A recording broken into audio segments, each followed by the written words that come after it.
Hello everyone, Powered here and welcome back to a new video. In this one we're going to be taking a look at some Regieleki decks from the upcoming set Silver Tempest. The focus on Regieleki Vmax buffing the damage of Vikavolt V. So just looking at some translations here, we have Serena and Regieleki Vmax. So Regieleki Vmax is a stage 1 Vmax with 310 hit points, lightning type, has the amazing ability Transistor that says your basic lightning attacks do 30 more damage to your opponent's active Pokemon before applying weakness and resistance. And this of course will be used to buff attackers like Vikavolt and Raikou to do extra damage. And then Max Thunder and Lightning does 220 damage for lightning in 2 colors, but during your next turn this Pokemon can't attack.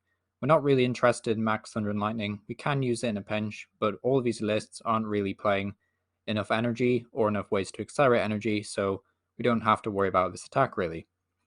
Another massive plus side of this VMAX though is that it does have free retreat, so thank God we got at least one Regieleki with free retreat in the game. But yeah, free retreat, very good, and does mean even if we put several of these on the bench, our opponent won't be able to just boss install them, so we don't have to rely on Air Balloon. Then Serena, which is a supporter card that features in the majority of decks moving forward from Silver Tempest, has 2 effects you choose one from. The first one says discard 3 cards from your hand. If you discarded any cards in this way, draw cards until you have 5 cards in your hand. And the second effect is switch one of your opponent's bench Pokemon V with their active Pokemon. In a deck like Vikavolt, being able to just trap a Crobat in the turn potentially to then item lock your opponent and prevent them from playing switches does force them to find stuff like energy or a supporter to move around, so very potent effects on the Serena. Then just going into some other translations, the Regieleki V that evolves into Regieleki Vmax is also pretty strong. 200 hit points isn't too shabby, and it has 2 very useful attacks. Switch Bolt for 30 damage says switch this Pokemon, one of your bench Pokemon. So you can switch into a Vikavolt for next turn, or you can switch into something like a Mew and then use its ability Tail Light Search. So very powerful effect. And then Lightning Wall for a Lightning 2 colors does 100 damage, and during your opponent's next turn, this Pokemon takes 100 less damage from attacks after applying weakness and resistance. So if you really wanted to, you can actually charge up Regieleki Vmax with Melanie in the deck, and then, use something like a memory capsule, and then essentially copy Lightning Wall on Regieleki Vmax. Also has Realm Retreat, which is very useful. So then the item for Sealed Stone says, this Pokemon V card this card is attached to can use this V-Star power.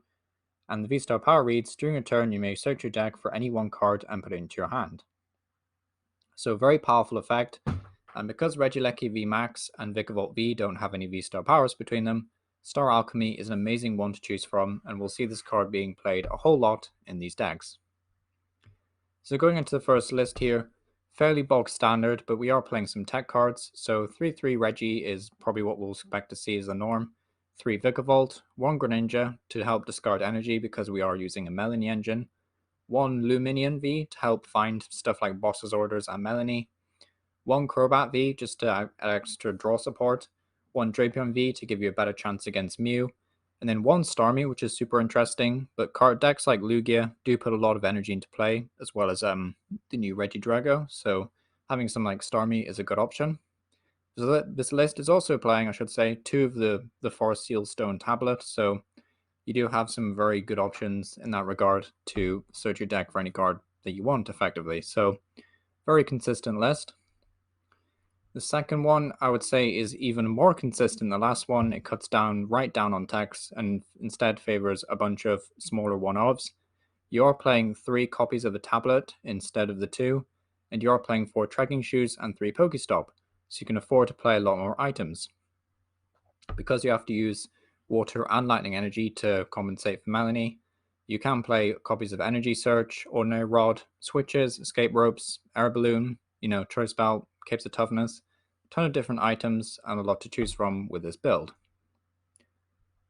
So this next one, again, very consistent build, probably more consistent than the last, which is kind of getting like more and more consistent as we progress.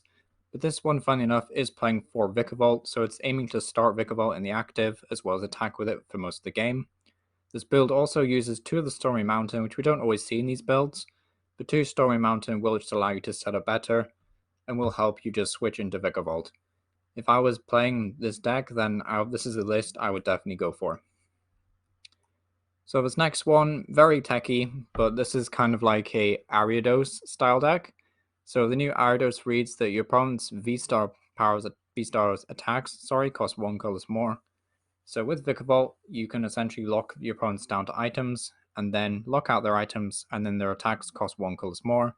Meaning stuff like Palkia now needs 3 energy to attack you, stuff like Zoroark now needs 3 energy, stuff like Giratina now needs 4 energy, and so on and so on. So very annoying effect, and you do have enough time to set them up, thanks to your ability lock on the opponent's side. So very strong effect. As well as this, we're also playing 2 Serena and then the 1 Roxanne, which will definitely help for the late game in terms of shutting down your opponent. So this last list we're going to take a quick look at is probably the most bonkers one that I've seen in quite a while. It is still playing with 2 Vikavolt and the 1/1 Regieleki, but as you can see, it's playing a ton of other different Pokemon, including a 1/1 Palkia line, which I can only imagine is to accelerate energy to another attacker to use again. But we're also playing the Growth Tablet, so I guess you have 2 options in that regard. It's also playing a Raikou V to hit bigger lightning weakness, 3 Mew to act as kind of like the search of the deck, I suppose, 2 Crobat, 1 Luminion for extra support, 1 Pumpkaboo, funnily enough, to give you a bit more stadium control, 1 Drapion for positive Mew matchup, a Galarian Zapdos V to deal with Lugias, I guess. I think, no, Lugia's resistance to fighting, isn't it? So could deal with Gengars and Lugia, or deal with stuff like Regidrago if they start putting loads of Vs in play, or opposing Regieleki decks, I guess. So Galarian Zapdos is good in that regard. A Tracina Radiant Pokemon that we really don't see that much says once in your turn you may heal 20 damage from all of your Pokemon, in conjunction with cards like Switching Card that would give you a decent amount of healing, but this list is not playing that. 1 Berserker V that will do more damage for each card in your hand, I believe, or your opponent's hand. I'm guessing this is kind of like your answer to Kyurem because it hits weakness on that. And then, as we mentioned earlier, the 1/1 line. So it is a bit of a strange list, I'm not going to lie. I don't think this will be very good, but I'm interested to see if it ends up seeing any play. But either way, thank you for watching. It's been a bit of a quick one, but there's not too much to say. There's like a very simple premise going on here. We're just trying to accelerate energy to Vikavolt, boost our damage with Regieleki, and then item lock your opponent. But without further ado, this has been Emma Power. Hope you enjoyed today's video, and let me know what you think down below. Thank you for watching.